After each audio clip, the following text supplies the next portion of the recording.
గ్రంథంలో చక్కటి అబలల గురించి మనము ధ్యానం చేస్తూ వస్తున్నాం. రేపటి దినాన్ని 80 సంవత్సరాల క్రితము 1946వ సంవత్సరంలో ఈ భారతదేశానికి బ్రిటిష్ వారి నుంచి దేవుడిచ్చిన స్వాతంత్ర దినోత్సవ వేడుకలు ప్రపంచవ్యాప్తంగా రేపటి దినంగా ప్రపంచవ్యాప్తంగా కూడా జరుగుతున్నాయి. ఎందుకంటే అన్ని దేశాల్లో కూడా ఇండియన్స్ ఉంటారు. మన ఇండియన్ జనాభా గురించి ఆలోచన చేస్తే చైనాని దాటిపోయి ఇంచుమించు 140 కోట్లు అయింది. ప్రపంచవ్యాప్తంగా ఇండియన్ ప్రతి ఒక్కరూ కూడా రేపటి దినాన్ని సంతోషంగా ఆచరించే దినము. మన ఇండియాలో అయితే మొత్తం ఎర్రకోట మీద జెండా ఎగరవేసి ప్రైమ్ మినిస్టర్ అనే మోడీ చక్కటి ప్రసంగాలు, ఆధ్యాత్మిక ఆహ్లాదకరమైన స్కూల్లో చిన్న బిడ్డల కార్యక్రమాలన్నీ కూడా రేపు జరుగుతాయి. ఇది మనందరము కూడా సంతోషించవలసిన విషయమును. ఇంకొకటి ఏంటంటే మరింతగా మనము ఆనందించవలసిన విషయం ఏంటంటే అనేక గ్రంథాలు ఉన్నాయి. ఆ గ్రంథాలు కలిగి ఆ దైవాలను ఆరాధించే భక్తులు ఈ దేశంలో ఉన్నారు. కానీ ఏఎల్సి వారేంటి, దేవుడిచ్చిన పరిశుద్ధ గ్రంథము లేదా ఆరాధన పుస్తకంలో కూడా ప్రపంచవ్యాప్తంగా ఉన్న పాలకుల గురించి ప్రార్థన చేసేవారు ఆ గ్రంథాల్లో ఉన్నట్టుగా ఎక్కడ ఉండదు. మనం ఆరాధన చేసినప్పుడు ప్రపంచ పాలకుల గురించి, శాసన నిర్మాణ సభ్యుల గురించి, దేశ నాయకుల గురించి అందరి కోసం మనము ప్రార్థన చేయటానికి దేవుడు మనకి ఆ కట్టడ విధిని ఇచ్చాడు. అలాగే వాక్యంలో కూడా దేశాల గురించి దేవుడు మాట్లాడుతూ ఉన్నాడు. ఏవేలు ప్రవచనంలో యావేలు రాసిన గ్రంథంలో దేశమా భయపడదు, ఆయన ఇచ్చే రక్షణ గురించి చూడు అంటాడు. అలాగే మోషే ఇశ్రాయేలు ప్రజలను నడిపిస్తూ ఎర్ర సముద్రం దగ్గరికి వచ్చిన తర్వాత ఆ బానిసత్వం నుండి విడిపించబడిన 20 లక్షల ఇంచుమించు 20 లక్షల ఇశ్రాయేలు ప్రజలతో చెప్తున్న మాట ఏంటంటే, నేడు మీకు యెహోవా కలుగజేసే రక్షణ ఊరక నిల్చుండి చూడండి. అలాగే 1946వ సంవత్సరము అర్ధరాత్రి ఆగస్టు 15 రోజున మనకి స్వతంత్రం వచ్చింది అని చరిత్ర చెప్తూ ఉన్నప్పుడు అది రేపటి దినము కనుక నేటి దినము దాని గురించి, స్త్రీల గురించి కాకుండా స్వతంత్ర దినోత్సవంలో పరిశుద్ధ గ్రంథంలో స్వాతంత్రం గురించి ప్రభు ఏమి రాయించాడో ఆ విషయాలు కొన్ని మనము ధ్యానం చేద్దాం. ఇంకా ఆరాధన బుక్లో మీరు చూస్తే కనుక జాతీయ గీతాలు కూడా దాంట్లో పొందుపరిచినాయి. మీరు పాడుకుంటే జనగణమన కూడా దాంట్లో ఉంది ఆరాధన బుక్లో. క్రైస్తవ్యం గురించి చాలామందికి తెలియక క్రైస్తవ్యం తప్పుపడుతున్నారు. కానీ క్రైస్తవ్యం వల్లనే దేశాలు ఇంకా రాకడ ఇంకా ఆలస్యము అవుతుంది. అందరూ మారాలని ప్రార్థన చేసే క్రైస్తవ్యంలో ఉన్న గొప్పతనాన్ని గుర్తించలేని వారు ఈర్ష్యాద్వేష భావాలను వెళ్ళగక్కుతున్నారు. కానీ క్రైస్తవులు అనేక మంది అందరి కోసం, ప్రపంచం కోసం ప్రార్థన చేసేవారుగా ఉన్నారు. కనుకే ఇంకా ఈ ప్రపంచము లేదా మన దేశము కొనసాగుతుందని నేను ఖచ్చితంగా నమ్ముతున్నాను. చదివిన ఈ 85వ కీర్తనలో కోరహు కుమారులు రచించిన కీర్తనలో కూడా దేశం గురించి చక్కటి మాటలు 2 విషయాలు అక్కడ రాశారు. మీరు గమనించారో లేదో కానీ నేను ఒకసారి గుర్తు చేస్తున్నాను. మొదటి వచనం చదువుదాం. యెహోవా నీవు నీ దేశము ఎడల చెరకుపోయిన యాకోబు సంతతిని నీవు రప్పించి ఉన్నావు.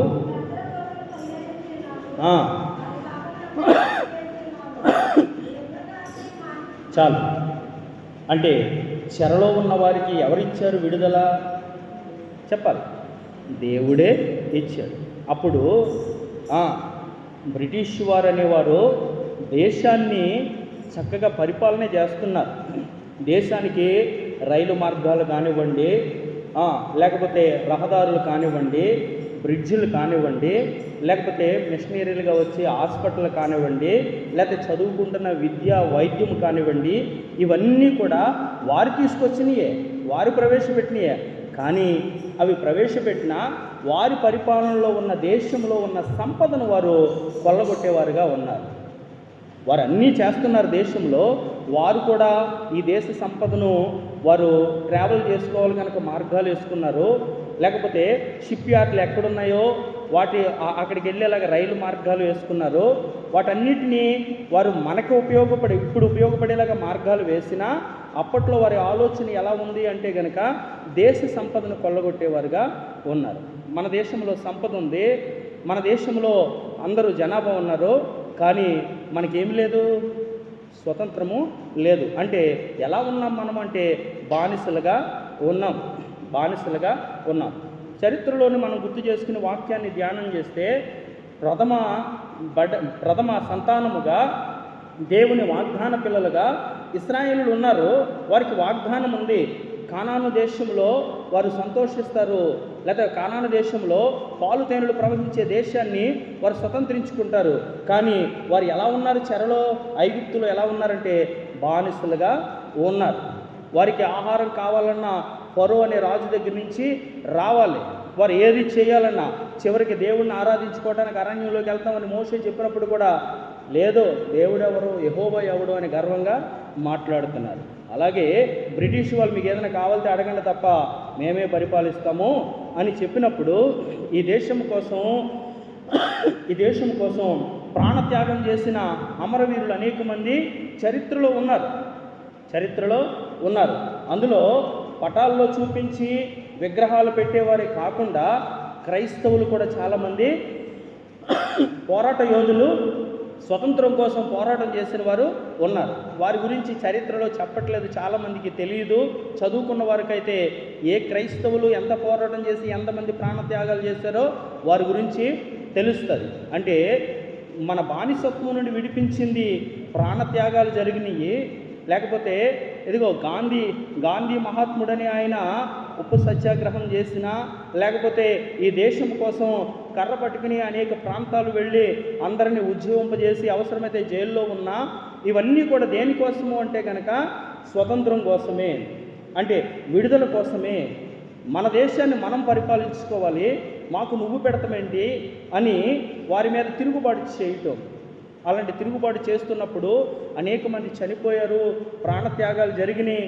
అయితే ఆగస్టు 15, 1946లో ఈ దేశానికి ఇండిపెండెన్స్ డే అనగా స్వతంత్ర దినోత్సవం వచ్చింది. ఇదంతా మనము చరిత్రలో, లేకపోతే రేపు స్కూల్ దగ్గరికి వెళ్తే ఖచ్చితంగా అనేక మంది స్పీచ్లు ఇచ్చి ఈ విషయాలన్నీ తెలియజేస్తారు. అంటే అమరవీరుల గురించి, వారి త్యాగాల గురించి భగత్ సింగ్, అల్లూరి సీతారామరాజు, ఖడ్గవీర బ్రహ్మణ్, వీళ్ళందరూ చాలామంది ఉన్నారు. అందులో ఆడవాళ్ళు కూడా ఉన్న ఝాన్సీ లక్ష్మీబాయి, వీళ్ళందరూ కూడా పోరాట యోధురాణులుగా ఉన్నారు. వారందరి గురించి మనము ధ్యానం చేయటం కాదు, కానీ వాక్యం చెప్తుంది ఏమిటంటే దేశానికి విడుదల ఇవ్వాలన్నా, రక్షణ ఇవ్వాలన్నా దేవుడే. కోరహు కుమారులు చెప్తున్న మాట అదే. ఏమని చెప్తున్నాడంటే ఈ ప్రపంచాలు, ఈ రాష్ట్రాలు దేవుని జ్ఞానం చేత నిర్మించబడ్డాయి.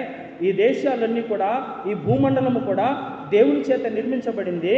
ఆ దేవుడు ఇశ్రాయేలు ప్రజలకి బానిసత్వం నుండి విడుదలిచ్చినట్టే అలనాడున్న క్రైస్తవులు అవనవండి, అలనాడున్న ఇండియన్స్ అవనవండి, వారి కష్ట నష్టాల్లో పెట్టిన బాధను బట్టి, వారు పొందుతున్న అవమాన నిందలను బట్టి దేవుడు దేశానికి ఏమిచ్చాడు అంటే కనుక విడుదలిచ్చాడు, స్వతంత్రాన్ని ఇచ్చాడు. అదే మాట ఈ కోరహు కుమారులు గుర్తు చేస్తూ, యెహోవా నీవు నీ దేశము ఎడల కటాక్షము చూపి ఉన్నావు, చెరకపోయిన యాకోబు సంతతిని నీవు వెనుకకు రప్పించి ఉన్నావు, నీ ప్రజల దోషమును పరిహరించి ఉన్నావు, వారి పాపమంతయు కప్పివేసి ఉన్నావు. పాపము కప్పకపోతే, పాపము దేవుడు ఎదురుగా పెట్టుకుంటే మానవుడికి విడుదల అనేది లేదు. ఆ దేశంలో పాపం అనేది ఎక్కువ ఉన్నప్పుడు ఆ దేశానికి కూడా విడుదల అనేది ఉండదు. ప్రభు చెప్తున్నాడు నినివే పట్టణపు వారి పాపము, నినివే పట్టణపు వారి దోషము నా దృష్టికి బహుగా ఎక్కువైపోయింది. మరొక 40 దినాల్లో ఆ దేశం మీదకి ఉగ్రత పంపిస్తాను, ఆ దేశాన్ని నాశనం చేస్తాను అని చెప్పినప్పుడు యోనా దేవుని మాటను అక్కడ ప్రకటించినప్పుడు ఆ దేశం అంతా కూడా మార్పు చెంది తగ్గించుకున్న కారణాన్ని బట్టి ఏమైంది అంటే కనుక నాశనం అయిపోవలసిన 120,000 మంది రక్షింపబడ్డారు. దేశం అలాగా ఉండగలిగింది. అలాగే ఇశ్రాయేలు పెడుతున్న మొరను విని దేవుడు దిగువచ్చి చెరకపోయిన యాకోబు సంతతి అనగా ఇశ్రాయేలును విడిపించి ప్రజల దోషాన్ని పరిహరించి వారి పాపాలను గుర్తు చేసుకోకుండా కప్పివేశాడని వాక్యము తెలియజేస్తుంది. ఈ విషయాలు మనం గమనిస్తే 9వ వచనం కూడా చదవండి. మన దేశంలో మహిమ నివసించినట్లు ఆయన రక్షణ ఆయనకు భయపడే వారికి ఎలా ఉందంట? సమీపముగా ఉంది. దేశానికి రక్షణ, దేశానికి విడుదల ఇచ్చే దేవుడే మానవుని వ్యక్తిగత జీవితం గురించి, రక్షణ గురించి కూడా మాట్లాడుతున్నాడు. అంటే దేశానికి రక్షణ దేవుడే ఇస్తున్నాడు, దేశానికి విడుదల, బానిసత్వం నుండి స్వతంత్రం దేవుడే ఇస్తున్నాడు. మన దేశమే కాదు, గడిచిన చరిత్రలోనికి వెళితే అమెరికా కూడా బానిసత్వంలో ఉండేది, ఒక దేశపు అధికారంలో ఉండేది. వీటన్నిటికీ కూడా స్వతంత్రం వచ్చిన రోజులు ఉన్నాయి. ఎమిరేట్స్, కువైట్ ఎమిరేట్స్ లేదా అరబీ ఎమిరేట్స్ కూడా, ఇవన్నీ కూడా బానిసత్వంలో ఉన్న దేశాలే. వాటన్నిటికి కూడా విడుదల వచ్చిన రోజులు ఉన్నాయి. దాన్ని ఎంతో ఘనంగా జరిపించుకుంటూ ఉంటారు. అలాగే మనకు కూడా వచ్చిన ఈ స్వాతంత్ర దినోత్సవాన్ని రేపు ఎలాగా దేశవ్యాప్తంగా ఘనంగా జరిగించుకుంటున్నారో, దేశానికి రక్షణ ఇచ్చిన దినము ఎంత ప్రాముఖ్యమైనదో, ఆయనకు భయపడే వారికి ఆయన భయపడి పొందుకునే రక్షణ కూడా అంత ప్రాముఖ్యమైనది. దేశ రక్షణ అందరి గురించి వస్తే పరలోకపు దేశానికి వెళ్ళటానికి అవసరమైన రక్షణ వ్యక్తిగతంగా అవసరం. ఆ రక్షణ ఎలా వస్తుంది అంటే గనక, దేశములో ఏ దేశమైతే విడుదల పొందిందో, లేకపోతే విడుదల పొందకుండా సొదొమ గొమొర్రా విడుదల లేదు, కానీ లోతు కుటుంబం అయితే రక్షింపబడింది. లోతు ఒక్కడే రక్షింపబడ్డాడు. అలాగే దేశంలో తనకు భయపడేవారు, సొదొమ గొమొర్రాలో నీతిమంతుడుగా గవని యొద్ద ఉండి లోతు విజ్ఞాపన చేస్తూ వచ్చేవాడంట. వచ్చి వెళ్ళేవారికి, అయ్యా ఇది తప్పు, చూస్తున్న దేవుడి దృష్టిలో పాపం చేస్తున్నారని చెప్పిన వినేవారు కాదంట. అగ్నిగంధకాల చేత కాల్చబడ్డారు, కానీ లోతు తన 2 బిడ్డలు కూడా తప్పించబడ్డారు. అలాగే వాక్యం ఏమని చెప్తుంది అంటే కనుక, దేశంలో తనకు భయపడే వారికి రక్షణ ఎలా ఉంది? సమీపముగా ఉంది. అంటే స్వతంత్రము సమీపముగా ఉంది, విడుదల సమీపంగా ఉంది. అందుకనే స్వతంత్రం గురించి కొన్ని మాటలు నేను చూపించేసి నేటి దిన వాక్యాన్ని ముగించేస్తాను. స్వతంత్రము ఎలా ఉంటుంది అంటే కనుక, గలతీయులకు రాసిన పత్రిక 5వ అధ్యాయం, గలతీయులకు రాసిన పత్రిక 5వ అధ్యాయం. ఈ స్వాతంత్రం అనుగ్రహించి క్రీస్తు మనల్ని స్వతంత్రులుగా చేసి ఉన్నాడు. కాబట్టి మీరు స్థిరముగా నిలిచి మరలా దాస్యం అనే కాడి కిందకు, అంటే ఇండిపెండెన్స్ డే అనగా స్వతంత్ర దినోత్సవం వచ్చింది కదా, ఇంచుమించు రేపటికి 80 సంవత్సరాలు అవుతుంది. మరలా బానిసత్వంలోకి వెళ్ళింది ఆ దేశం? వెళ్ళలేదు. మన దేశాన్ని మనమే పరిపాలించుకుంటున్నాం. అలాగే దేవుడు నీకు నాకు 2026 సంవత్సరాల క్రితము క్రీస్తు మనల్ని ఏం చేశారంట? స్వతంత్రులుగా. మనం అంతకుముందు ఎలాగున్నాం? ఇండిపెండెన్స్ డే అంటే అనగా స్వతంత్రపు భారతదేశంలో ఉన్న మనము దేశ విడుదల కోసం, దేశ విడుదలలో స్వతంత్రులుగా ఉన్నాము. కానీ వాక్యము లేకపోతే ధర్మశాస్త్రము చెప్తున్నట్లుగా పాపము చేసే ప్రతి ఒక్కడు కూడా చెప్పాలి. దేనికి బానిస? పాపానికి బానిస. అంటే విడుదల పొందిన వ్యక్తి కాదు, స్వతంత్రం పొందిన వ్యక్తి కాదు. పాపం చేసేవాడు ఇంకా పాపపు బానిసత్వంలోనే ఉన్నాడు. అటువంటి వాడికి ఏం కావాలని చెప్తుందంటే, రక్షణ కావాలి, స్వతంత్రం కావాలి. దేశంలో ఆయనకు భయపడే వారికి రక్షణ, స్వతంత్రం సమీపంగా ఉన్నది. ఆ రక్షణే 2026 సంవత్సరాల క్రితము ఈ స్వాతంత్రము, ఈ రక్షణ క్రీస్తు మనల్ని స్వతంత్రులుగా చేసి ఉన్నాడు. కాబట్టి మీరు రక్షణ పొందారన్న విషయాన్ని మర్చిపోయి ఆ చిందింపబడిన రక్తములో సిలువ వేయబడిన క్రీస్తును అంగీకరించకుండా మరలా పాపము చేత పట్టబడే పాపపు కాడి కిందకి వెళ్ళిపోతున్నారేమో. మనం ఏం పొందాం ఇప్పుడు? దేశపక్షంగా స్వతంత్రాన్ని పొందితే, వాక్యపక్షంగా యేసుక్రీస్తు చేసిన త్యాగ బలియాగాన్ని బట్టి, ఆయన ఇచ్చిన రక్షణ బట్టి మనం ఏమై ఉన్నామంటే పాపము నుండి స్వతంత్రులయ్యాం, విడుదల పొందాం. అంటే మన పాపానికి ఆయన క్రయధనము చెల్లించి మనందరికీ స్వతంత్రం ఇస్తే, అలనాడు అమరవీరులు ప్రాణత్యాగాలు చేసి దేశానికి స్వతంత్రాన్ని ఇస్తే దాన్ని పరిపాలిస్తున్న నాయకులు మరలా బానిసత్వంలోనికి వెళ్లకుండా దేశాన్ని కాపాడినట్లు నీవు నేను కూడా రక్షణ పొంది పరలోకపు దేశానికి వెళ్ళాలని 2026 సంవత్సరాల క్రితం పాప బానిసత్వం నుండి స్వతంత్రం ఇచ్చాడు క్రీస్తు. మనందరి పాపాలు ఆయన భుజం మీద వేసుకుని గొలగతా కండ వరకు కూడా సిలువను మోసుకుని వెళ్ళి మనందరి పాపాల నిమిత్తము ఆయన క్రయధనము చెల్లించి పాపము నుండి మనల్ని ఏం చేశాడంట? స్వతంత్రుల్ని చేశాడు. అయితే అది మరిచిపోయి మరలా పాపానికి దాసుడు అయిపోతున్నావేమో, పాపం వల్ల జీతం మరణం అవుతుంది, ఎవడు పాపం చేస్తాడు దానికి వాడు బానిస, వాడు స్వతంత్రుడు కాదు, క్రీస్తు అనుగ్రహించిన స్వాతంత్రాన్ని నీవు మరిచిపోతున్నావేమో, గుర్తు చేసుకో అని వాక్యం మనకి హెచ్చరిస్తున్నప్పుడు కొన్ని మాటలు నేను త్వరగా చూపిస్తాను, ముందుకు వెళ్ళిపోతాను, ముగించుకుందాం. యోహాను సువార్త 8వ అధ్యాయం 32వ వచనం కానీ చదివితే దేవుడిచ్చిన స్వాతంత్రం గురించి అక్కడ మాటలు ఉంటాయి. సత్యం మిమ్మలను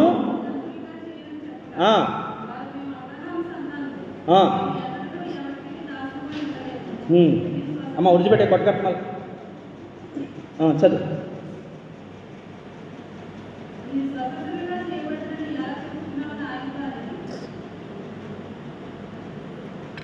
ఇది వరకంట పడుకుంటాకే చల్లం కథ చెప్పేవారు. తాత మామూలు ఏం చేసేవారంటే కథ చెప్పేవారు, ఒకట్టు అనేవారు, అంటేనే కానీ ముందుకెళ్ళేది. ఆ ఓక ఎందుకు తెలుసా? ఓకొట్టు వాడికి తెలియదు, కథ చెప్పేవాడికి తెలుసు. వీడు ఓక ఎప్పుడు ఆపేవాడు అప్పుడు నిద్ర వేయడానికి లెక్క, వాళ్ళు కూడా పడుకోవచ్చు కథ ఆపేసి కదా. ఓకొట్టమంటే అందుకే ఈ ఓకొట్టు వాడికి తెలియదు, కథ చెప్తారు కదా అంటే అలా నిద్రలోకి వెళ్ళిపోయాడు. కానీ ఆ కథ చెప్పే వాళ్ళకి అర్థమైంది, నిద్రపోయారు బాబు ఆపొచ్చని అలా ఆపేసేవాడు. అలా ఓకొడతలే కానీ ముందుకెళ్తలేదు. ఆ 32వ వచనం కాడి నుంచి 7వ వచనం 37వ వచనం వరకు కూడా చదువుకుంటే సత్యం మిమ్మల్ని ఏం చేస్తుందంట? సత్యం అనగా ఏంటి? వాక్యమే సత్యం.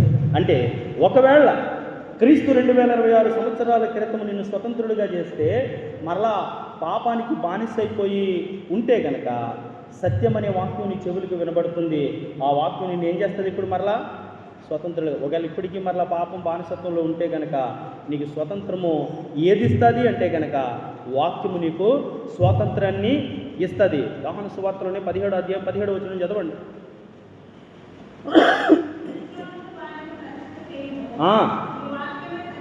ఏది సత్యమంట? వాక్యమే సత్యము. అందుకని వాక్యం గురించి ఏమంటుంది? వాక్యము అంటే కనుక వాక్యము నమ్మదగినదియు పూర్ణాంగీకారానికి యోగ్యమైనది అని చెప్తుంది. అయితే మొట్టమొదటిగా నీవు నేను గ్రహించవలసింది ఏంటో తెలుసా? మనల్ని క్రీస్తు రక్తము స్వతంత్రులుగా చేస్తే ఒకవేళ మరలా ఆ రక్షణ గుర్తించుకోకుండా, ఆ రక్షణ అంగీకరించకుండా ఇంకా పాపంలో పడిపోయి మరలా పాపపు కాడి కింద బానిసగాని ఉంటే గనక మరలా వాక్యం చెప్తుంది, సత్యము నిన్ను స్వతంత్రులుగా చేస్తుంది. సత్యం అనగా వాక్యమే. ఆ వాక్యమందు మిమ్మల్ని ఏం చేశాను? నేను ప్రతిష్ఠ చేశాను అని దేవుడు తెలియజేస్తున్నాడు. మొట్టమొదటిగా మనం ఈ రాత్రికాల సమయంలో రేపు జరగనున్న స్వతంత్ర దినోత్సవం గురించి కొన్ని విషయాలు చరిత్రలోకి వెళ్ళాం. అలాగే ఐగుప్తులో బానిసలుగా ఉన్న ఇశ్రాయేలు ప్రజల స్వాతంత్రాన్ని గురించి జ్ఞాపకం చేసుకున్నాం. కోరహ కుమారులు రచించిన 85వ కీర్తనలో 1వ వచనంలో దేశంలో కలుగజేసే రక్షణ గురించి, అలాగే 9వ వచనంలో దేశంలో భయపడే వారికి సమీపంగా ఉన్న రక్షణ గురించి మనం ధ్యానం చేస్తూ స్వతంత్రం అనగా ఏంటి అని మనం ధ్యానంలోనికి వెళ్తే పాపము చేసే ప్రతి వాడు కూడా పాపానికి బానిస అయి ఉన్నాడు. బానిసత్వము నుండి ఎలాగైతే దేశాన్ని తన ప్రజలను విడిపించాడో నేటి దినాల్లో కూడా దేవుడు ఇంకా పాపములో ఉన్నవారిని విడిపించడానికి కోసం 2026 సంవత్సరాల క్రితం ఆ మహామహిమను విడిచిపెట్టి ఈ భూమి మీదకి వచ్చి మానవ రూపము ధరించి మానవుల నిమిత్తము క్రైదనముగా తన ప్రాణాన్ని పెట్టి పాపము లేని తన యవన పరిశుద్ధ రక్తాన్ని చివరి బొట్టు వరకు కూడా దారబోసి ఎవడు నా రక్తములో తన పాపాలు కడుక్కుంటాడో వాడు శుద్ధుడవుతాడు, ఎవడు నా నామంలో రక్షింపబడతాడో వాడికి నేను సిద్ధపరిచిన స్థలం అనే పరలోకంలో వాడికి అవకాశం ఉంటుంది అని తెలియజేశాడు. తెలియజేసిన ప్రభువు నేటి వరకు కూడా ఇంకా రాకడ ఆలస్యం చేస్తున్నాడు. ఎందుకు అంటే కనుక పరలోకంలో స్థలం సిద్ధంగా ఉంది, దాన్ని పొందుకోవలసిన మానవుడు లేక మనము లేక అనేక మంది ఇంకా పాపము చేత బానిసలై బందీగా ఉన్నారు. వారికి స్వతంత్రం అనేది పొందలేదు. ఇండిపెండెన్స్గా దేశంలో వ్యవహరిస్తున్నారు కానీ, జీవిస్తున్నారు కానీ, వాక్యానుసారంగా వెళ్ళవలసిన పరలోకపు దేశానికి హక్కుదారులు కాకుండా పాపపు బానిసత్వంలోనే ఉన్నారు. ఆ బానిసత్వం నుండి దేవుడు విడిపించడానికి లోకానికి వచ్చాడు. అది గుర్తించకుండా నేటి వరకు అలా ఉంటే కనుక మరొకసారి దేవుడు తెలియజేస్తున్నాడు, సత్యం మిమ్మల్ని స్వతంత్రులుగా చేస్తుంది. సత్యం అనగా ఏమిటి అంటే కనుక వాక్యమే సత్యం. మొట్టమొదటిగా నేర్చుకోవాల్సింది ఏం తెలుసా? ఇంకా పాపంలో ఉంటే కనుక వాక్యము నిన్ను విడిపిస్తుంది. వాక్యం నిన్ను విడిపించాలంటే ఏం చేయాలి? వినాలి. వినువారు ఏమవ్వాలి? లోబడాలి. లోబడిన వారు ఏం చేయాలి? అంగీకరించాలి. అంగీకరించి అవలంబించాలి. దాన్ని అనుసరించి జీవించాలి. అప్పుడు మనము స్వతంత్రులం అవుతాం. మీరు వినువారుగా మాత్రమే ఉంటే రోమపత్రికలు చెప్తున్న మిమ్మల్ని మీరు మోసం చేసుకున్న వారుగా ఉంటారు. వినువారు మాత్రంగా ఉంటే ప్రయోజనం కాదు. మీరు స్వతంత్రులు ఎవరో. సత్యం ఏదైతే బోధిస్తుందో, వాక్యం ఏదైతే చెప్తుందో దాన్ని మీరు అంగీకరించి అవలంబించి అనుసరించి జీవిస్తే కనుక స్వతంత్రులు అవుతారు. మొట్టమొదటిగా నీకు, నాకు, లేకపోతే మానవుడు అనేవాడికి పాపము నుండి, పాపపు పంక్తుల నుండి, పాప బానిసత్వం నుండి స్వతంత్రం ఖచ్చితంగా కావాలి. ఆ స్వతంత్రం దేని ద్వారా వస్తుంది అంటే కనుక వాక్యము ద్వారా వస్తుంది. రెండవ మాట కొరింథీయులకు రాసిన రెండవ పత్రిక 3వ అధ్యాయం 17వ వచనం.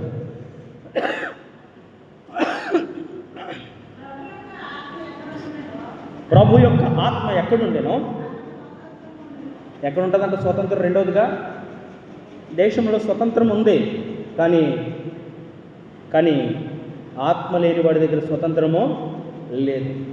దేవుడు ఏం చెప్తున్నాడు తెలుసా? ఇప్పుడు మనం స్వతంత్రులం అయితే ఎక్కడ ఉంటాము అంటే కనుక పరలోక రాజ్యంలో ఉంటాం. ఇప్పుడు దేశాల్లో యుద్ధం జరుగుతున్నప్పుడు, దేశాల్లో కరువు వస్తున్నప్పుడు, ఇప్పుడు అరబ్ ఎమిరేట్స్లో జరుగుతున్న ఆ పరిస్థితులను బట్టి ఏ దేశపు సిటిజన్స్ అయితే, అంటే నేషనాలిటీ ఏదైతే, ఏ దేశ పౌరసత్వం ఉంటే ఆ దేశానికి పంపించేస్తున్నారు. అమెరికాలో వచ్చిన ఆర్థిక మాన్యాన్ని బట్టి కూడా గ్రీన్ కార్డు ఉన్నా కానీ కొంతమందిని ఆయా దేశాలకి ఆ సాఫ్ట్వేర్ కంపెనీల్లోంచి, ఉద్యోగాల్లోంచి తీసేసి దేశాలకు వెళ్ళిపోమంటున్నారు. అంటే ఏంటి? ఇతర దేశాలలో కూడా ఈ దేశంలో ఉంటే ఈ దేశ సంపద వారు కూడా అనుభవిస్తారు, దేశానికి ఆర్థిక లోపం వస్తుంది కనుక అలాగా పంపించేస్తున్నారు. అంటే ఏ దేశం, ఏ నేషనాలిటీ కలిగి ఉన్నాడో, ఏ దేశ పౌరుడు ఆ దేశానికి వచ్చేయాలి. ఇప్పుడు ఇండియన్స్ అమెరికాలో ఉన్నారనుకో, ఇండియాకి వచ్చేయాలి. ఈ దేశంలో వేరే దేశస్తులు ఉన్నాడు, ఆ దేశానికి వెళ్ళిపోవాలి. అలాగే మన దేశం ఇది కాదని క్రైస్తవుడు గ్రహించాలి. మన దేశము పరలోకమని ప్రతి ఒక్కడు గ్రహించాలి. ఆ పరలోక దేశానికి ఆ నేషనాలిటీ మనం పొందుకోవాలి అంటే కనుక దానికి రక్షణ అవసరము.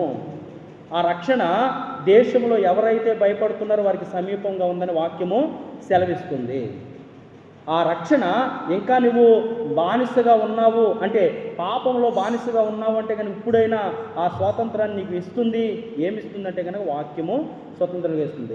తద్వారా కలిగే అవకాశం ఏంటి అంటే కనుక పరలోక రాజ్యం వెళ్ళే స్వతంత్రం. నీ నేషనాలిటీ, మన నేషనాలిటీ ఏది అంటే కనుక ఇది అశాశ్వతమైన లోకం. మనం యాత్రికులుగా, పరదేశులుగా ఉన్నాం. స్థిరమైన పునాదులు కలిగిన పట్టణం మన కోసం సిద్ధపరిచిన స్థలము పరలోకములో ఉంది. అక్కడికి వెళ్ళాలి అంటే కనుక మొట్టమొదటిగా పాపము నుండి విడుదల, స్వతంత్రము పొందాలి. అది ఎలా కలుగుతుంది అంటే కనుక వాక్యము ద్వారా కలుగుతుంది. సత్యము మిమ్మల్ని స్వతంత్రులుగా చేస్తుంది. సత్యం అనగా ఏంటంటే వాక్యం. రెండవదిగా కొరింథీ పత్రిక 3వ అధ్యాయం 17వ వచనంలో చదివిన రీతిగా ప్రభు యొక్క ఆత్మ ఎక్కడ ఉంటుందో అక్కడ స్వాతంత్ర్యము ఉంటుంది. వాక్యం ఏం చెప్తుందో తెలుసా? ఆత్మ లేనివాడు, రెండవదిగా ఆయన కుమారుడిగా, ఆయన కుమార్తెగా నీవు నేను ఉండాలి. ఆ తండ్రి సిద్ధపరిచిన స్థలంలో యుగయుగాలు ఆయనతో జీవించాలి అంటే కనుక రెండవదిగా ఆయన ఆత్మ కలిగిన వారిగా ఉండాలి. ఆత్మ ఎలా ఉంటుంది, ఎప్పుడు వస్తుంది అంటే కనుక చాలామంది పరిశుద్ధాత్మ వచ్చినప్పుడు ఊగిపోతామో లేకపోతే ఏదో చేయటమో అనుకుంటారు. అది పొరపాటు. ఆత్మదేవుడు ఎప్పుడు వస్తాడో తెలుసా? ఒక మానవుని జీవితంలోనికి ఎప్పుడైతే రక్షణ పొందుతావో, ఎప్పుడైతే నువ్వు బాప్తిసం పొందుతావో, అలనాడు ఎలాగైతే ప్రభువు యోర్దాను నదిలో యోహాను చేత బాప్తిసం పొందినప్పుడు అక్కడ చక్కటి సందర్భం కనపడుతుంది. తండ్రి, కుమారుడు, పరిశుద్ధాత్మ, మంచి సందర్భం అది. తండ్రి మాట్లాడుతున్నాడు స్వరంతో, ఇతడు నా ప్రియ కుమారుడు, ఇతని యందు నేను ఆనందించిన, ఇతని మాట మీరు వినండి అని. అలాగే పరిశుద్ధాత్ముడు పావురం వలె వచ్చి కుమారుడి మీద ఆల్రెడీ ముగ్గురు కనపడుతున్నారు. అందుకనే త్రిత్వారాధన మనము కలిగి ఉన్నాం. అందుకనే అలాగే ఎప్పుడైతే నువ్వు బాప్తిసం పొందుతావో అప్పుడు పరిశుద్ధాత్మ నీలోనికి వస్తాడు. వచ్చిన దేవుడు మరలా నువ్వు ఒకవేళ తప్పిపోయి పడిపోతే వెళ్ళిపోతాడా అంటే వెళ్ళిపోడు. ఇది మాత్రం గుర్తుపెట్టుకోండి, ఎప్పుడు వెళ్ళిపోడు. కానీ ఆయన ఏం చేస్తాడో తెలుసా, నీలో ఉండి నువ్వు చేసిన తప్పులను బట్టి నీకు హెచ్చరిస్తూ ఉంటాడు. తప్పు, అది చేయకు, అది కాదు, వాక్యానుసారం కాదు, నాకు ఇష్టం లేదు అని హెచ్చరించినా కానీ మనం లోబడకుండా గీతను దాటి తప్పు చేస్తాం కదా, ఆజ్ఞను అతిక్రమించి పాపం చేస్తాం కదా, అప్పుడు ఏమవుతాడంటే కనుక ఆ పరిశుద్ధాత్ముడు మనలో దుఃఖపడుతూ ఉంటాడు. అర్థమవుతుందని నేను చెప్పేది? పరిశుద్ధాత్ముడు నీకు స్వతంత్రం ఇచ్చేది మొట్టమొదటిగా వాక్యం అయితే, నీవు రెండవదిగా ఎప్పుడు స్వతంత్రుడిగా ఉంటావంటే ఆత్మను కలిగి ఉన్నప్పుడు. ఆయన ఆత్మ ఎక్కడుంటే అక్కడ స్వాతంత్రం ఉంటుంది. నువ్వు రెండవదిగా ఆ ఆత్మను ఎప్పుడు పొందుతావు అంటే కనుక ఎప్పుడు నువ్వు రక్షణ బాప్తిసం తీసుకుంటావు అప్పుడు ఆయన ఆత్మను పొందుతావు. ఆత్మ మళ్ళీ నువ్వు తప్పు చేసినప్పుడు వెళ్ళిపోద్దంటే వెళ్ళిపోడు. అందుకనే వాక్యం ఏం చెప్తుంది తెలుసా, పరిశుద్ధాత్మని మీరు దుఃఖపరచొద్దు. ఆయన వెళ్ళిపోడు, నీలోనే ఉంటాడు. అలాగ దుఃఖపరుస్తూ వస్తే కనుక ఇంకా దేవుని ఆత్మను నువ్వు అణిచివేస్తావు. పాపానికి అవకాశం ఇచ్చేసి దేవుని ఆత్మకు దూరం అయిపోతావు.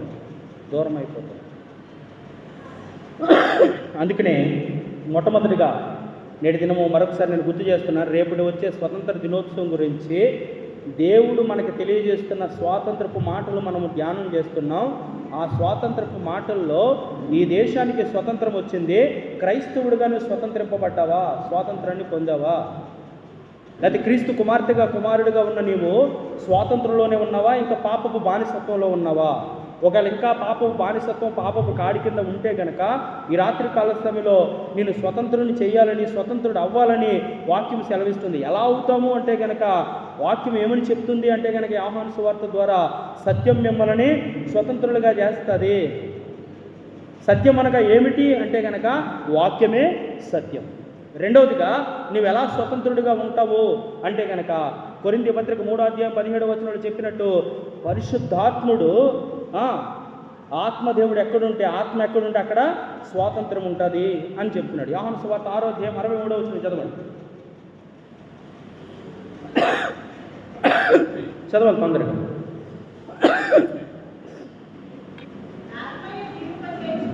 ఆత్మే జీవింపజేయుచున్నది, శరీరం ఏంటంట? మనమేం చేస్తాం? ఆత్మ గురించి ఏమాత్రమో ఆలోచన చేయం. ఏమి తిందుమా, ఏమి తాగుదామా, ఏమి ధరిందామా, ఏమి కట్టుకుందామా, మన నివాసాల గురించి, మన దేహాల గురించి, మన పిల్లల గురించి ఇవన్నీ బాహ్యమైన ఆలోచనలు కలిగి ఉంటాం.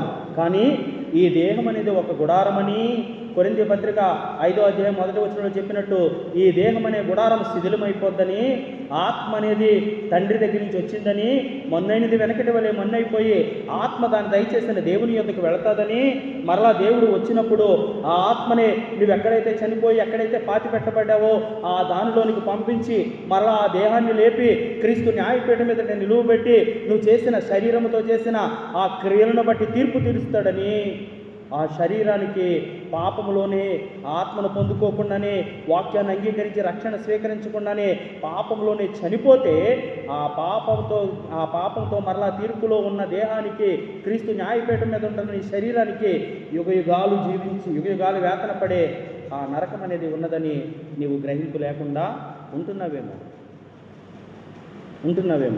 అందుకనే ఆత్మను గురించి ఆలోచించకుండా, ఆత్మని దీపం ఆరిపోకముందే రక్షణ పొందకుండా ఈ దేహము కోసము ఆలోచిస్తూ చింతిస్తున్నావేమో.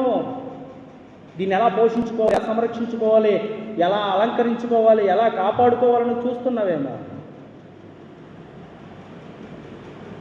ఆత్మను నశింపజేయే దేవునికి భయపడండి. శరీరాన్ని ఒకవేళ ఎవడన్నా చంపుతాడని వాడికి భయపడకండి, కానీ ఆత్మను, దేహాన్ని కూడా నరకంలో పంపగలిగిన వాడికి మాత్రం మీరు భయపడండి అని వాక్యము తెలియజేస్తుంది. చదువు మరొకసారి మాట 63వ వచనంలో 6వ అధ్యాయం.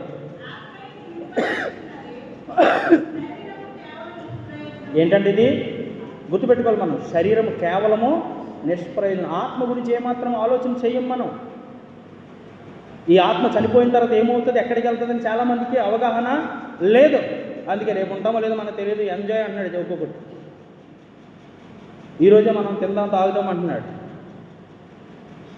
అందుకని ఇది నిష్ప్రయోజనము. కేవలం ఈ శరీరము నిష్ప్రయోజనము. మనం రెండవ మాటగా ధ్యానం చేస్తున్న మాట ఏంటో తెలుసా? ఆత్మ ఎక్కడుంటే అక్కడ స్వాతంత్రము ఉంటుంది. నిష్ప్రయోజనమైన శరీరము గురించి ఆలోచన కలిగి ఇంకా పాప బానిసలో ఆత్మ దూరంగా ఉంటున్నాం.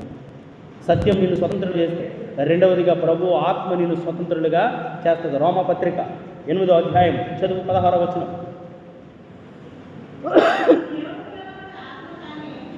దేవుని పిల్లలమని ఆత్మ తానే మన ఆత్మతో ఏమిస్తున్నాడంట? సాక్ష్యం ఇస్తున్నాడు. ఆయన ఆత్మదేవుడుగా. అందుకని చెప్తున్నాడు కదా, ఆయన పునరుద్ధానుడై వెళ్ళినప్పుడు శిష్యులతోటే కాదు, నేడు ఆయన మాట వింటున్న మనందరితోటి అప్పటి నుంచి ఇప్పటి వరకు కూడా చెప్తున్న మాట ఏంటో తెలుసా? మిమ్మల్ని అనాథులుగా విడవను, ఎల్లప్పుడూ కూడా మీతో ఉంటాను. ఆత్మే మనల్ని కాపాడుతున్నాడు గనక, ఆత్మదేవుని కాపుదల్లోనే మనం ఉన్నాం గనక ఈ లోకమంతా నాది అని అపవాది చెప్తున్నాడు.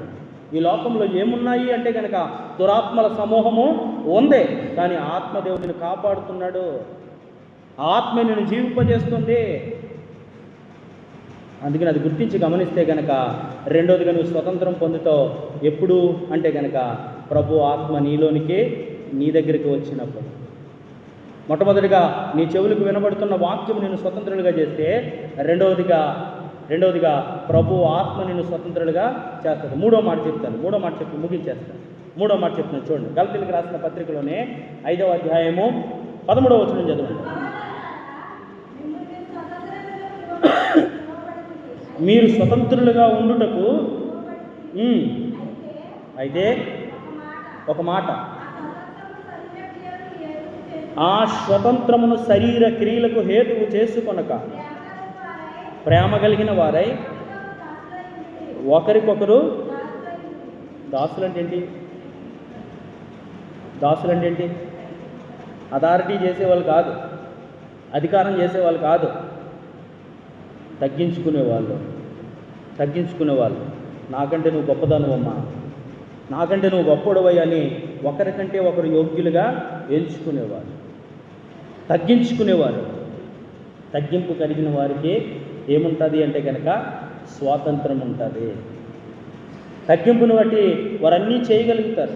ప్రభు తగ్గించుకున్నాడు కనుకే ఆ మహిమను, ఆ సింహాసనాన్ని విడిచిపెట్టకూడని భాగ్యమని ఎంచుకోలేదు. కానీ దాసుని రూపము ధరించి రిక్తునిగా మారి తన్ను తాను తగ్గించుకుని ఎంతగా అంటే శిలువ మరణం పొందే అంతగా తగ్గించుకున్నాడు. అందుకనే ఆయనకి పైన ఆకాశమందు కింద భూమి మీద సమస్తం పైన అధికారము ఇవ్వబడింది. తన్ను తాను తగ్గించుకున్నవాడు హెచ్చింపబడతాడు, తను తాను హెచ్చించుకున్నవాడు తగ్గించబడతాడు. ఆ సభా పర్వతం మీద దేవదూతల కోయర్ లీడర్ అయిన ఆ లూసిఫర్ అనేవాడు, ప్రధాన దూత అయినవాడు, దేవుడు లేని ఆ సమయంలో ఆ సింహాసనాన్ని చూటి ఆయన లేనప్పుడు నేనే కదా దీని మీద అధికారిని కూర్చుంటానికి, నేనే కదా యోగ్యుడిని అనుకున్నాడంట. ఆ చెడ్డ ఆలోచన ఏం చేయబడిందో తెలుసా? అక్కడి నుంచి తోసివేయబడింది. ఒకనొక నాడు మరలా దేవుడు ఆరాధింపబడుతూ ఉంటే ఆ స్థలానికి వాడు వెళ్ళాడంట. ప్రభు అంటున్నాడు, తేజో నక్షత్రమా, వేకువ చుక్క, నువ్వెక్కడి నుంచి జారిపడ్డావు? నీ స్థానం ఎక్కడిది? అపవాది హెచ్చించుకున్నాడు కాబట్టి ఇక్కడికి తోసివేయబడ్డాడు. నువ్వు తగ్గించుకుంటే ఈ భూమి మీద పరలోకానికి హెచ్చింపబడతావు, పరలోకానికి వెళతావు. ఈ భూమి మీద ఎవడు తగ్గించుకుంటలేదు, తగ్గేదే లేదు అంటున్నాడు. ఎందుకు తగ్గాలి? నాకంటే వాడుకున్న గొప్ప ఏంటి? నాకంటే వాడుకున్న స్థితి ఏంటి? నాకంటే వాడుకున్న క్వాలిఫికేషన్ ఏంటి? నాకంటే వాడుకున్న అందం ఏంటి? దేంట్లో గొప్ప అంటున్నాడు. కానీ అన్నీ కలిగి ఉన్న ప్రభువే నీకోసం నా కోసం మనల్ని పరిపాలించే దేవుడే రిక్తుడిగా మారిపోయి ముఖం మీద ఉమ్మేస్తుంటే తుడుచుకునేలాగా తగ్గించుకున్నాడు. శాసించి చనిపోయిన వారిని సహితం లేపగలిగిన శక్తిమంతుడే. సముద్రమా నిమ్మలించు అని సముద్రానికి ఆజ్ఞాపించి అలలను అణిచివేసిన శక్తిమంతుడే.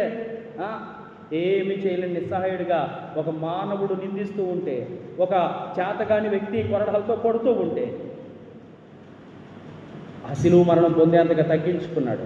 మరి ఆయన కదా మనకు మాదిరి.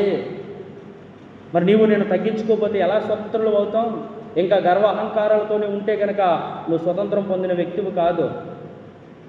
తను తాను తగ్గించుకున్నవాడే స్వతంత్రింపబడినట్టు. చదవండి యోహాను సువార్తలోనే 13వ అధ్యాయం 14-15 వచనం చదువు.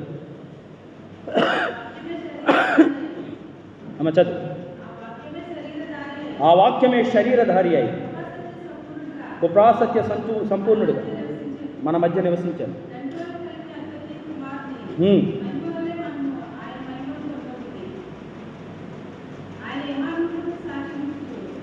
ఏం పొందాలంట? ఆయన మహిమను పొందాలి. అద్వితీయ కుమారుడే తను తాను తగ్గించుకుని వచ్చాడు. ఆ మహిమను పొందాలి అంటే కనుక, ఆ పరలోకం పొందాలి అంటే కనుక ఈ భూమి మీద మూడవదిగా ఎలా స్వతంత్రుడు అవుతావో తెలుసా? తగ్గించుకుంటే స్వతంత్రుడు అవుతావు. చదవండి మరొక మాట. కొరింథీయులకు రాసిన మొదటి పత్రిక 9వ అధ్యాయము 19వ వచనం.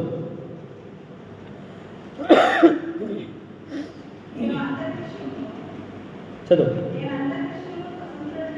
అందరి విషయంలో స్వతంత్రునై ఉన్నాను.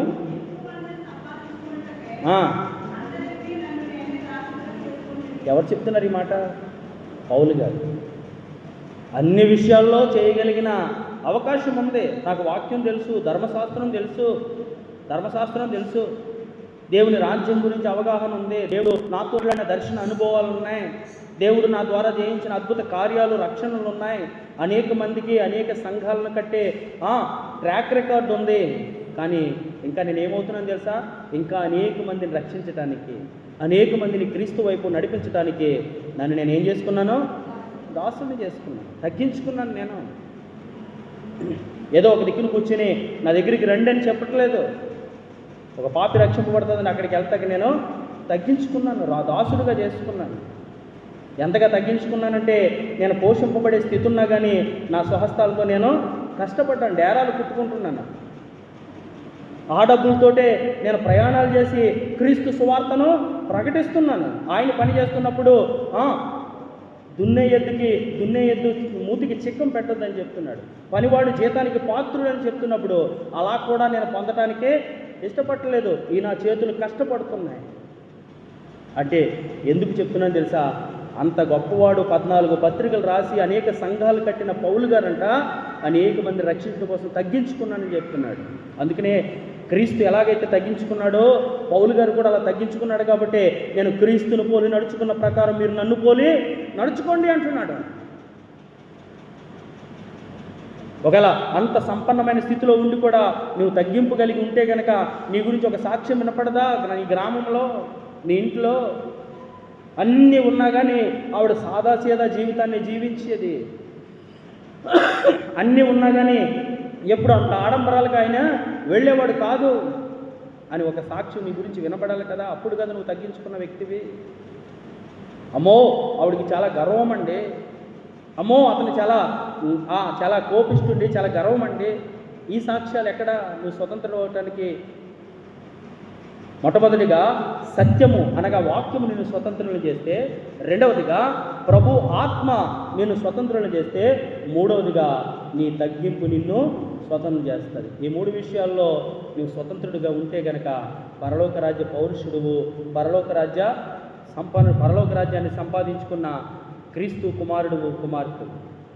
ఇంకా చాలా విషయాలు ఉన్నాయి స్వాతంత్రం గురించి పరిశుద్ధ గ్రంథంలో. ఇలాగా ఎక్కడైనా రేపొద్దుట నిజంగా మన కమ్యూనిటీల్లో కూడా చాలా దిక్కులు మరి ప్లేయింగ్ ఎగరేసి, జెండా ఎగరేసి, పాస్టర్ గారిని కాకేసి లేకపోతే సిఆర్ గారిని కాకేసి ఆ కార్యక్రమం కొన్ని మాటలు చెప్పిస్తారు. మరి ఇక్కడ నేను 3 సంవత్సరాలుగా చూస్తున్నాను. అంతకుముందు జరిగేదో లేదో తెలియదు కానీ ఇక్కడ పిలవట్లేదు. అయితే స్థానిక గ్రామంలో అయితే స్కూల్ కాడ, హై స్కూల్ దగ్గర నన్ను పిలుస్తారు. ఎక్కడ అవకాశం వచ్చినా దేవుని మాటలు చెప్పడానికే, ఈ వాక్య రిఫరెన్స్లు చూపించడానికే నేను ఇష్టపడతాను.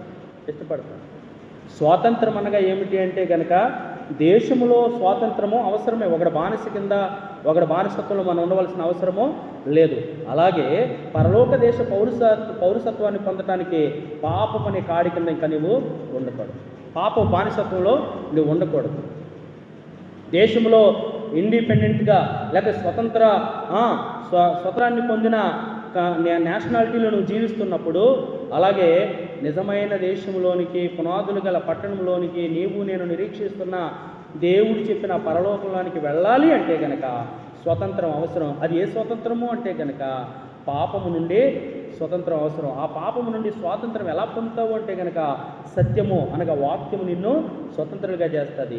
ఆ పాపము నుండి ఎలా విడుదల పొంది పరలోక రాజ్యాన్ని వెళ్తావంటే గనక ప్రభు ఆత్మ నిన్ను స్వతంత్రులుగా చేస్తుంది. మూడోదిగా ఆ పరలోకం వెళ్ళాలంటే ఎలాంటి స్వతంత్రం పొందాలి అంటే గనక నీవు నిన్ను తగ్గించుకుని స్వతంత్రము పొందాలి. ఈ అన్నింటికి వాక్య ఆధారాలు చూపించాను. అయితే మరలా రాసుకోండి, మరలా చెప్తాను నేను. చాలా సంగతులు ఉంటాయి స్వాతంత్రం గురించి. మరొక మాట చదవండి, 34వ వచనం చదవండి. యోహాను సువార్త 8వ అధ్యాయం. ఇందాక చదివారు కదా.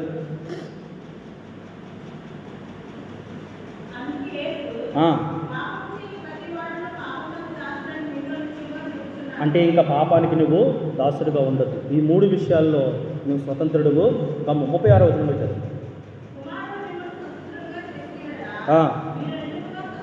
క్రీస్తును అంగీకరిస్తే, క్రీస్తు ఆత్మను పొందుకుంటే మీరు నిజంగా ఏమయ్యారు? ఇప్పుడు స్వతంత్రులయ్యారు. ఇంకా పాపం అనే కాడి కింద మీరు ఉన్నట్టుగా కాదు, మీరు స్వతంత్రులయ్యారు. ఈ స్వాతంత్రం మిమ్మల్ని శాపము నుండి విడిపిస్తుంది, పాపము నుండి విడిపిస్తుంది. గలతీయులకు రాసిన పత్రిక 3వ అధ్యాయం 14వ వచనంలో చదివిన మాట అదే. మరొకసారి చదవండి. ధర్మశాస్త్రమంతా నిన్ను వలె నీ పొరుగు వారిని ప్రేమించుకుని ఒక్క మాటలో సంపూర్ణమై ఉన్నది. అయితే మీరు ఒకరినొకడు ఖర్చుకొనక భక్షించిన ఎడల మీరు ఒకరి వలన ఒకడు బొత్తిగా నశించిపోదురేమో చూచుకొనుడి. నేను చెప్పినదేమనగా ఆత్మానుసారంగా నడుచుకొనుడి, అప్పుడు మీరు శరీరేచ్ఛలను నెరవేర్చరు. శరీరము ఆత్మకును, ఆత్మ శరీరమునకును విరోధముగా అపేక్షించుచున్నవి. ఇవి ఒకటి వ్యతిరేకముగా ఉన్నవి కనుక మీరేమీ చేయనిశ్చయింతురు వాటిని చేయకుందురు. మీరు ఆత్మచేత నడిపింపబడిన ఎడల, ఇక విషయాలు ఆత్మచేత నడిపించబడాలి. ధర్మశాస్త్రము పాపాన్ని చూపిస్తుంది, పాపము బానిసత్వాన్ని చూపిస్తుంది. పాపం నుండి విడుదల ఇచ్చేది వాక్యము నుండి విడుదల పొందితే స్వతంత్రం పొందినట్టు, ఆ పాపం నుండి విడుదల ఇచ్చేది దేవుని ఆత్మను కలిగి ఉంటే స్వతంత్రాలు అయినట్టు.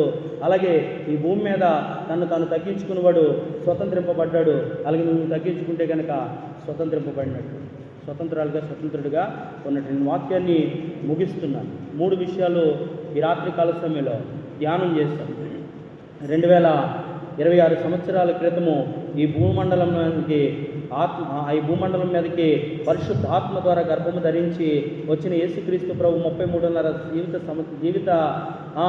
జీవితంలో 33.5 సంవత్సరాల జీవిత చరిత్రలో ఆయన పుట్టుకలో పాపం లేదు, జీవితంలో మాలిన్యం ఏది అంటుకోలేదు, మరణంలో కూడా పాపం లేదు. కానీ శిలువ మరణం ఎవరికి వేస్తారంటే కనుక పాపం చేసిన వాళ్ళకే యూదుల ఆచార ప్రకారంగా లేకపోతే యూదుల ధర్మశాస్త్ర ప్రకారంగా సిలువేస్తారు.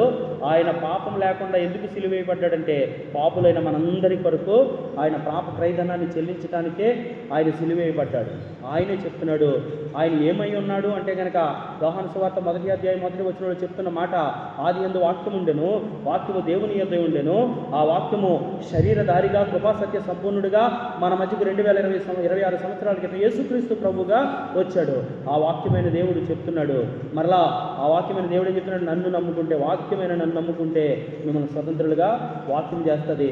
అలాగే ఎలాగైతే ఆయన ఆరోహణం అయిపోయేటప్పుడు మిమ్మల్ని అనాథలుగా విడవను, ఎల్లప్పుడూ మీతో ఉంటానని చెప్పినట్టుగా ఆ పరిశుద్ధాత్మ మనలోనికి వస్తే ఆ ఆత్మ మనల్ని స్వతంత్రులుగా చేస్తుంది. ఈ భూమి మీద శరీరధారిగా జీవించినప్పుడు ఆయన తను తాను తగ్గించుకున్నాడు, రిక్తుడుగా మార్చుకున్నాడు, శిలువ మరణం పొందేంతగా తగ్గించుకున్నాడు. ఆయన ప్రియకుమార్తెగా మనం ఉండాలి అంటే కనుక మనం తగ్గించుకుంటే ఆయన ఇచ్చే స్వాతంత్రాన్ని పొందుకున్నాడు. ఈ 3 విషయాలు మనం కలిగి ఉంటే నిజమైన స్వాతంత్రులం, అప్పుడు పరలోక రాజ్య పౌరుషులం. అలా స్వతంత్రం పొంది ఈ 3 విషయాల్లో వర్ధిల్లి దేవుడు వచ్చినప్పుడు ఆయన నేడొస్తాడో రేపు వస్తాడో తెలియదు, నువ్వు వచ్చినప్పుడు ఎత్తబడే గుంపులు సిద్ధపరిచిన స్థలానికి వెళ్ళటానికి పరిశుద్ధాత్మ దేవుని సహాయ సన్నిధి మనందరికీ అనుగ్రహింపబడును గాక. దేవుడి మాటలు మన వెనుకల్లో దీవించి ఆశీర్వదించునుగాక. చిన్న ప్రార్థన చేస్తుంది. అందరూ కళ్ళు మూసుకుని